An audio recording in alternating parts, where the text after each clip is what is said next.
Good morning, everyone. Good morning. Garcia. I'm going to talk to you about the Haber-Bosch process. That is the industrial production of ammonia. So this is the content. In the first place, the introduction is going to be talk about the background and the history of the process. After that, I'm going to talk about the important chemical principle of the process that explain the compromise conditions. And after that, I'm going to explain the steps of the process. So if we think about the quantity of the food that we need to feed the ever-increasing human population, we are going to say, oh no, the nitrogen fixing tanks is not good enough to feed that quantity of people. So we need fertilized space in ammonia to increase the production of food per year.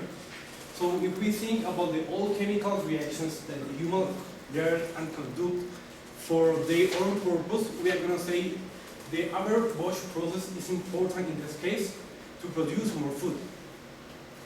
The process is important too to produce other chemical compounds as nitric acid or to be used as a refrigerant. So in 1912, Fritz Haber developed the process to produce ammonia, and Karl Bosch was an engineer that developed the equipment for that process. We have to consider that in that time, design the equipment for that process was not very easy. It was difficult, and he deserved the Nobel Prize for both in chemistry. So this is our process. We have hydrogen and nitrogen for produce ammonia. All the compounds in the reaction are in gas phase. So to understand how it works, we can see this picture, and the values in the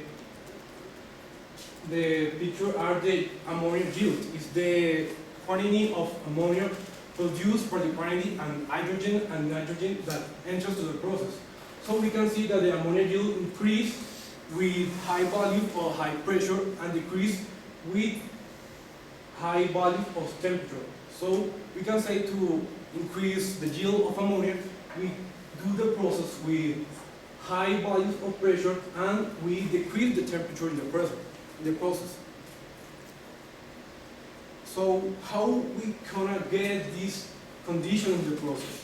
This is explained by the Le Chatelier principle that was developed by Henry Louis Le Chatelier, that says in a system of equilibrium, if we make a disturbance of a change of pressure, temperature, or concentration, the system is going to shift toward the reaction to counteract that change.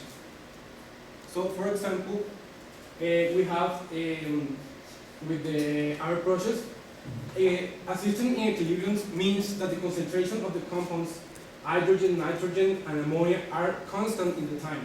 If we make a change, for example, we add hydrogen, we are going to make a disturbance in the system, and the system says, oh no, I have more hydrogen.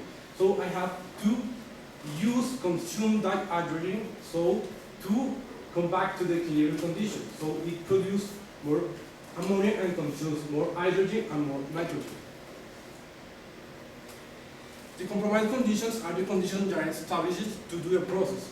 In the first place, we use the Chatelier principle to explain what is the value of the pressure of the process. So if we set the numbers in the equation for the reaction, we see that we have 3 molecules of hydrogen and 1 molecule of nitrogen.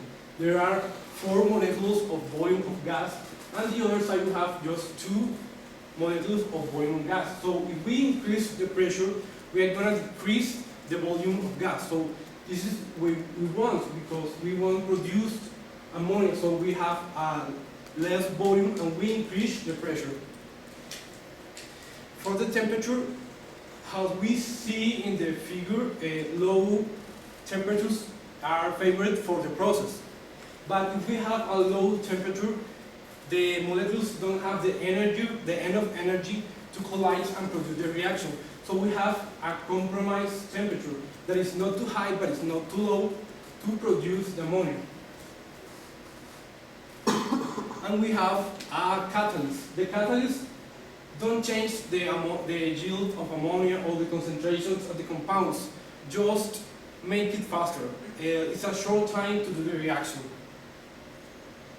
So the first step is the hydrogen production. For that we have methane and steam. The methane we are obtaining from natural gas, and we have to remove compounds that can damage or poisoning the catalyst, like sulfurous compounds. So in first place, we remove that compounds and we use the methane and the steam, that is vapor of water, and we make a reaction to produce hydrogen and carbon monoxide. In the second step, we have the nitrogen addition. As we know, the atmospheric air is 77% of nitrogen and 21% of oxygen. So to have a high degree of purity of the nitrogen, we have to remove the oxygen. So we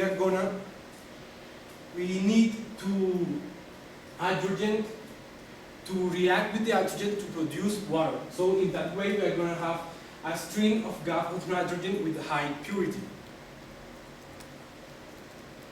In the following step is the removal of carbon monoxide and water. So for this step, we are going to use the water, the steam in the process to react with the carbon monoxide to do the shift purification that produces carbon dioxide. Why? Because carbon dioxide is less toxic and less poisoning than the carbon monoxide. So in all process we have the gas that is hydrogen and carbon dioxide. To remove the carbon dioxide, we have an absorption column. Then we use a solvent. The solvent that used in the process is glucarol, because it has a high solubility of the carbon dioxide, so that removes almost the 99% of the carbon dioxide from the floor. Pardon my interruption, you're doing great. I just want to let you know you have 1.5 minutes left. So finally, we have the important step of the process. When we have the flow of nitrogen and hydrogen with high purity, we put in a flow to a reactor, where we increase the temperature, in this case, to approximately 500 degrees, and we heat this flow and pass through a piece of the catalyst. So we sure that the collisions is going to be efficient, and the molecules of that gas is going to collide to produce the ammonia. So in the top of the reactor, we're going to have a flow with hydrogen, nitrogen, and ammonia. So we have to remove the ammonia. So we are going to place in a tank when we have a heat exchanger. So one fluid that is called pass contraflow with the flow of the gas, so that we are going to decrease the temperature and going to make that the ammonia that is in gas liquefied to be in a liquid phase. When with that, we're going to remove the ammonia, and we're going to have only hydrogen and nitrogen that is recycled to the reactor to continue to the process. So in conclusion, the Lechatelier principle is an important chemical fundamental to understand many of the chemical reactions in the industry, and this let us know what is the compromise conditions for make a process better, not too expensive, but producing a significant yield as the ammonia that is between 20 and 20%. So this is all. Okay. All right, questions or comments? Could you go back to the very first slide? Not the very first, the one with the fertilizer.